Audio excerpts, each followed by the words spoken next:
সুপ্রিয় শিক্ষার্থী, এখন আমরা সাধারণ গণিত বইয়ের অনুশীলনী 1.1 এর 12 নম্বর প্রশ্নটি সমাধান করব। তো 12 নম্বর প্রশ্নটিতে কি লেখা আছে সবার প্রথমে আমরা দেখে ফেলি। লেখা আছে আবৃত দশমিক ভগ্নাংশে প্রকাশ করো। তাহলে দেখো, এগুলো সবগুলোই দেওয়া আছে সাধারণ ভগ্নাংশ। এই সাধারণ ভগ্নাংশগুলোকে আবৃত দশমিক ভগ্নাংশে প্রকাশ করতে হবে। তো তোমাদেরকে জানতে হবে যে আবৃত দশমিক ভগ্নাংশ জিনিসটি কি। তো আবৃত দশমিক ভগ্নাংশ হলো কোনো দশমিক ভগ্নাংশের দশমিক বিন্দুর পরে কোনো ডিজিটের যদি পুনরাবৃত্তি ঘটে তাহলে সেই ধরনের সংখ্যাগুলোকে বা সেই ধরনের দশমিক ভগ্নাংশগুলোকে আবৃত দশমিক ভগ্নাংশ বলে। যেমন যেমন আমি একটি উদাহরণ দিই। তাহলে যেমন এখানে 3 লিখলাম, 3 পরে এখানে যদি 5 আর এখানে 3 দিলাম, আবার এখানে 5 আবার 3 দিলাম, 5 3। তোমরা দেখো এখানে কিন্তু দুটি ডিজিটের বারবার কিন্তু পুনরাবৃত্তি হচ্ছে, একটা 5 একটা 3, 5 একটা 3, 5 3। এভাবে এটা এভাবে চলতেই থাকবে। তখন এই ধরনের যে দশমিক ভগ্নাংশের যে সংখ্যাটি রয়েছে এই সংখ্যাটিকে একটি শর্ট ফর্মে আমরা লিখতে পারি। সেটি হচ্ছে এরকম: 3 পরে যে ডিজিট দুটি বারবার এসেছে সেই ডিজিট দুটি লিখে তার উপরে এখানে পুনঃপুনিক এবং এখানে পুনঃপুনিক চিহ্ন আমাদেরকে দিতে হবে। এই ধরনের ভগ্নাংশকে বলা হচ্ছে আবৃত দশমিক ভগ্নাংশ। তো তোমাদেরকে এখানে সাধারণ যে ভগ্নাংশগুলো দেওয়া আছে এই সাধারণ ভগ্নাংশগুলো থেকে এই ধরনের আবৃত দশমিক ভগ্নাংশে তোমাদেরকে প্রকাশ করতে হবে। তো চলো সবার প্রথমে আমরা খুব তাড়াতাড়ি করে ক নম্বর অঙ্কটা করে ফেলি। ক নম্বর কি লেখা আছে? 1/6।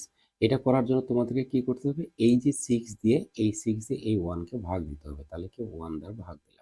তাহলে ভাগ দিলে কি হবে? এখানে যে 6 ভাজক রয়েছে আর এখানে ভাজ্য 1 রয়েছে, তাহলে 6 দিয়ে 1 কে ভাগ যাবে না। তাহলে দশমিক দিয়ে তোমরা কি করবা? একটা শূন্য নিয়ে নিবা। তাহলে দেখা গেল এখানে 6 রয়েছে, 6 দিয়ে যদি এখন 10 কে ভাগ দিই তাহলে আমরা কত পাবো? 6 1 এ 6 মানে 6 একে 6। আর এখানে 10 থেকে 6 বাদ দিলে কত হবে? 4 হবে। আর এই দশমিক বিন্দুর কারণে আমরা আরো শূন্য নিতে পারবো। তো এরপরে আমরা কি করব? 6 দিয়ে এটাকে 40 কে ভাগ দেবো। তাহলে 6 7 42, 7 দিলে বেশি হয়ে যাবে। তাহলে আমরা 6 এর পরে এখানে 6 6 36 দেবো। 6 6 36 দিলে এখানে যদি আমরা 36 দিই তাহলে কত হবে? 10 থেকে আবার এখানে 6 বাদ দাও, তাহলে এখানে কত হবে? 4 হবে এবং এখানে কত হবে? মিলে গেল। ওই দশমিকের কারণে আবার শূন্য নাও।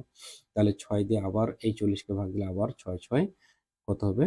36। এখন আবারও যদি তোমরা এখানে 10 থেকে 6 বাদ দাও 4 হবে। তাহলে আবারও ওই দশমিকের কারণে আবার একটা শূন্য নিতে পারো তোমরা ভাগের নিয়ম অনুসারে। আবারও তোমরা কি করতে পারো? এখানে যেহেতু 40 হলো তাহলে আবারও 6 6 36। তাহলে দেখো এখানে 4। এভাবে কিন্তু এটা চলতে থাকবে, এটা কখনো শেষ হবে না। তাহলে দেখো তোমরা দশমিক বিন্দুর পরে 1 আসার পর বা 1 ডিজিটের পরে যে 6 ডিজিটটা রয়েছে এই 6 ডিজিটটা কিন্তু দেখো বারবার এসেছে, যার কারণে আমরা কি করব? এই 6 ডিজিটের উপরে এখানে একটা ফোঁটা চিহ্ন বা দশমিক বিন্দুর মতো একটা চিহ্ন দিব, যার নাম হচ্ছে পৌনঃপুনিক। আর এই যে দশমিক বিন্দুর সামনে আমরা এমনিতে একটা কি করতে পারি? শূন্য দিতে পারি। জাস্ট এটুকু মনে রাখবা। তাহলে লিখতে পারো নির্ণেয় আবৃত দশমিক ভগ্নাংশ। নির্ণেয় আবৃত আবৃত দশমিক দশমিক ভগ্নাংশ ভগ্নাংশ লিখে তোমরা কি করবা?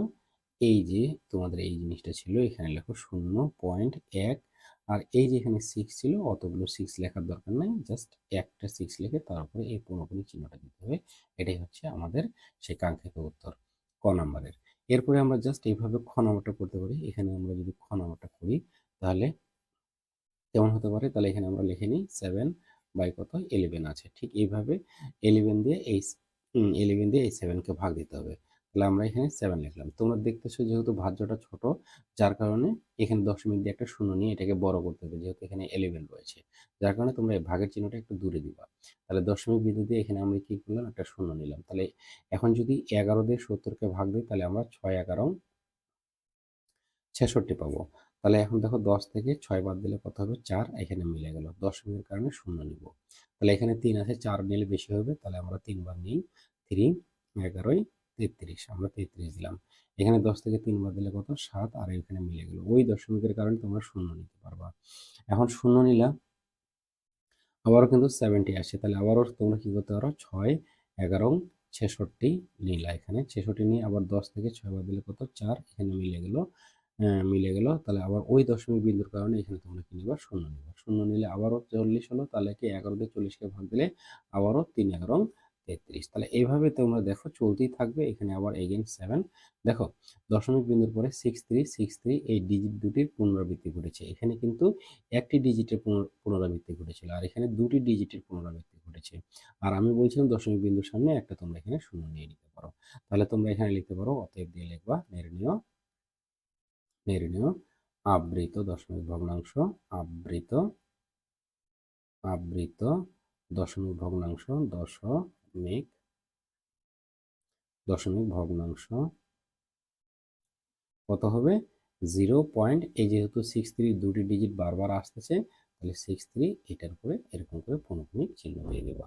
আর তোমরা কি করতে পারো, অনেক সময় এই যে এই বিষয়টাকে সরাসরি এইভাবে না লিখে তোমরা আগে কি করবা, এই জিনিসটা না লিখে এই জায়গায় তোমরা এই কাজটা করতে পারো যে অতএব 1/6 ইজ ইকুয়াল টু, এই যে এটা লিখবা এখানে 0.1666, তারপর এখানে ডট ডট ডট ডট চিহ্ন তোমরা দেবা। চিহ্ন দেওয়ার পরে তখন এইখানে তোমরা 0.16 দিয়ে তারপরে এইখানে ফটোটা দেবো। জাস্ট এই ডিজাইনে যদি লেখো তাহলে সবচেয়ে ভালো হয়। এখানেও ঠিক তাই কাজ করবা। আমি যেহেতু এইভাবে লিখে দিচ্ছি তাই করলাম না, কিন্তু পরবর্তীগুলোতে তোমাদেরকে আমি দেখিয়ে দেওয়ার চেষ্টা করতেছি। তো এরপরে আসি আমরা গ নাম্বারে। গ নাম্বারে কি লেখা আছে, গ নাম্বারটা এখানে লিখি। গ নাম্বার দিয়ে কত আছে, 3 সমস্ত 2 বাই কত 9 দেওয়া আছে। তোমরা জানো এটা একটা মিশ্র ভগ্নাংশ, এটাকে অপ্রকৃত ভগ্নাংশের দরকার তৈরি করে নিতে হবে। তাহলে এটার জন্য তোমরা কি করবা, 9 আর 3 গুণ করবো, 3 নং 27 আর 2, তাহলে 27 আর 2 কত হবে 29। তাহলে 29 লেখলা, আর নিচে এখানে কত লিখলাম 9। তোমরা এখানে এই বিষয়টাকে এখন ভাগ দিয়ে দাও, তাহলে 29। তাহলে 29 এখানে দেখো, এখানে ভাজক হচ্ছে 9 আর এখানে ভাজ্য হচ্ছে 29। যেহেতু এটা বড় রয়েছে তাহলে এখানে আমরা একটু দূরে ভাগফলটা, এই ভাগের চিহ্নটা দেওয়ার চেষ্টা করব না, কারণ আমাদের দশমিক দিয়ে শূন্য নেওয়া লাগবে না। তাহলে এখানে 29 রয়েছে, এখানে 9 রয়েছে, তাহলে নিশ্চিত বুঝতে পারতেছি এখানে 3 যাবে। 3 নং 27, আমরা 27 দিলাম। 9 থেকে 7 বাদ দিলে কত হবে, এখানে 2। তাহলে এইবার আমাদেরকে কিন্তু এই 2 আর 9 দিয়ে 2 কে ভাগ যাবে না, তাহলে দশমিক বিন্দু দিয়ে আমরা একটা শূন্য নিলাম। তাহলে এবার 9 দুগুণা 18, 18 দিলাম। আবার 10 থেকে 8 বাদ দিলে এখানে কত হবে, 2 হাতে থাকলো, এখানে 1, এটা মিলে গেল। এই দশমিকের কারণে তোমরা শূন্য নিবা। আবার 9 দুগুণা কত হবে, আবার 9 দুগুণা 18, 18 দিলে আবার এখানে নামলো 2, আবার ওই দশমিকের কারণে শূন্য নিবা, আবার 9 দিলে 9 দুগুণ 18। তোমরা বুঝতেছো, অন্তত দশমিকের উপরে এরকম 3বার তোমরা দেখানোর চেষ্টা করবা। যদি দেখো যে একই রকম আসতেছে তখন তোমরা ব্রেক দিয়ে দিবে, তাহলে এখানে আমাদের 2 থাকবে, এটা লিখবা। তো এখন একটু আগে আমি তোমাদেরকে বলছিলাম এই জিনিসটা তোমরা এইভাবে লেখার চেষ্টা করবা, 29/9 ইজ ইকুয়াল টু, তোমরা এটা লিখবা, লিখে এরকম 3.22 and 2 দিয়ে এটাকে একটু তোমরা অসীম বোঝানোর চেষ্টা করবা যে এইভাবে এটা চলতে থাকবে। তারপরে এই জায়গাটাই তোমরা 3 দিয়ে, তারপরে এইখানে যেহেতু 2 ডিজিটটি বারবার আসতেছে, তাহলে 2 ডিজিটের উপরে একটা কি দিবা, তোমরা পূর্ণগুণিক চিহ্ন দিবা। তাহলে এখন লিখবো তোমরা নিম্নীয় আবৃত দশমিক ভগ্নাংশ, আবৃত আবৃত দশমিক দশমিক ভগ্নাংশ লিখে তোমরা এখন এই জিনিসটা দেবা। তাহলে কত, 3.2 দিয়ে পূর্ণগুণিক, জাস্ট এইটা। এরপরে আসো ঘ নম্বরে। তাহলে আমরা ঘ নম্বরটা করে ফেলি। এখানে ঘ নম্বরের জন্য আগে সবার প্রথমে তুলে নিই 3 8 বাই কত 15। এটাকে তোমরা অপ্রকৃত ভগ্নাংশে প্রকাশ করো, 3 15 45, আর এখানকার 8 রয়েছে, 8 আর 45 হচ্ছে আমাদের 53। তো নিচে হচ্ছে কত, 15। তাহলে এখন আমরা কি করবো, এই 15-তে 53-কে ভাগ দেবো। তাহলে ভাগ দেওয়ার জন্য দেখো ভাজ্য যেহেতু বড়, তাহলে আমরা ভাগের চিহ্নটা কাছাকাছি লিখবো। এখন 3 বার দেবো, 3 15 45 হবে। 45 দিলাম, 53 থেকে যদি 5 এখানে, তাহলে কত পাওয়া যাবে, 8 পাওয়া যাবে। এখন এখানে মিলে গেল, এই দশমিক দিয়ে এখানে একটা শূন্য নিব, কেননা 8কে ভাগ যাবে না 15 দিয়ে। এবার 15 হয়েছে, তাহলে আমরা নিতে পারি 4 15 60, 5 15 75, তাহলে আমরা এখানে 5 নিতে পারি। এখানে 5 নিলে আমাদের এখানে 75 হবে। 75 হলে এখানে 10 থেকে 5 বাদ দিলে 5 হলো, আর থাকলো 1, এটা মিলে গেল। দশমিকের কারণে আবার শূন্য। তো এখন আমরা 50 আবার হলো, তাহলে কি 50 দিয়ে তাহলে আমরা 3 পাবো। 3 15 45 আবার লিখলাম।